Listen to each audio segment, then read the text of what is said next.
Mr. Poilievre, literally as we are speaking right now, just a little bit north of this hotel in Vaughan, a funeral is taking place for Abdul Aleem Faruqi. As you know, this is the 46-year-old father who paid the ultimate price in defending his family against home invaders.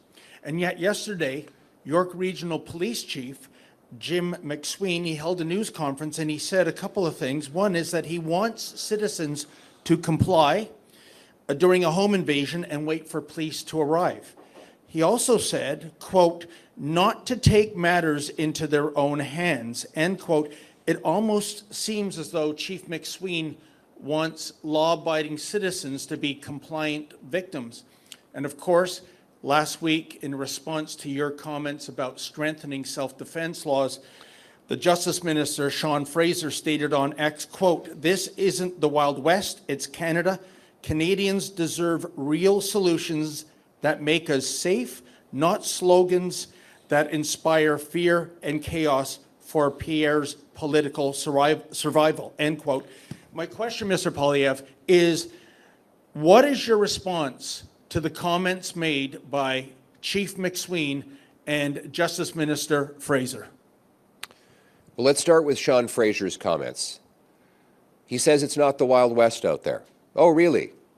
Maybe he should talk to Mr. Faruqi's family, this courageous and heroic man who came to the defense of his children, children who will be traumatized for the rest of their life by watching their father mercilessly killed by a criminal who should be in the slammer. And I hope that those children will, as much as their lives are going to be much more difficult, I hope that as they get older, they understand the true hero that their father was. I'm sure he didn't want to be defending his family. He wanted to be sleeping in bed like the rest of us, but he did it because of the instinct of a father to stand and fight and defend his home and his family from an invader. He shouldn't have had to, but liberal laws turn criminals free on our streets again and again and again. The Liberals have known this for years. Police officers, mayors, community groups have been crying out for an end to the Liberal catch-and-release criminal justice system.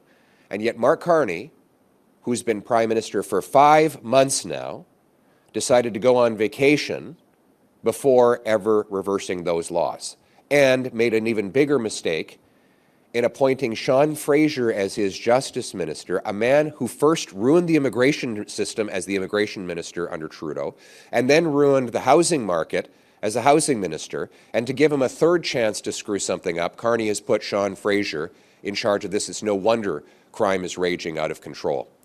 My message is that we want to end the Wild West, lock up the criminals and throw away the key. 3 strikes, you're out. You 3 violent offenses, you go to jail and you never get out. And I'll add this. People have a right to defend their home. Your home is your castle. Someone comes into your house and threatens your family, you should have the right to take force against them to defend your family. That's what Conservatives propose with the Stand on Guard Act, and that is what we will fight for in this fall session. Prime Minister Carney is promising a budget of investments and austerity. Would you like to see him go further than the target they have set of 15% of savings over 3 years? So he's not doing either, and he's doing neither investment nor austerity. What he's doing is even more bureaucracy and spending. As I said, it's all a show. There's talks of targets of one day he might find savings somewhere, but since he took office, let's judge him by his actions. He brought in a spending bill in the spring that ballooned the government by 8%, that expanded the bureaucracy by 6%, that expanded spending on consultants by 37%, that boosted foreign aid, handouts to corporations, and more giveaways to phony refugee claims. Mark Carney is even more expensive than Justin Trudeau, something we would have thought unimaginable. So forget what Mark Carney says, forget what letters he sends to other politicians, forget what comments he makes in press conferences, focus on what he's actually done, which is to make the government more expensive and our deficit twice as big. Conservatives believe in truly slashing the bureaucracy, the consultants, the foreign aid, the handouts to big corporations and phony refugees.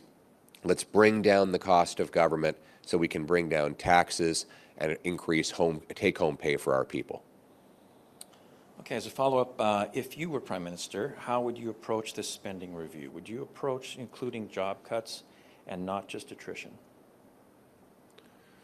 We have too many, after a decade of lavish liberal spending, we have too big a bureaucracy. We need fewer bureaucrats. That means reversing these massive spending increases that Mr. Carney has brought in. Then we need to bring in a hard cap on spending where we find $1 of savings for every new $1 of spending. So the government can't just pass the cost on in higher taxes, inflation, and debt. So the answer to your question is yes, we need less bureaucracy and more results.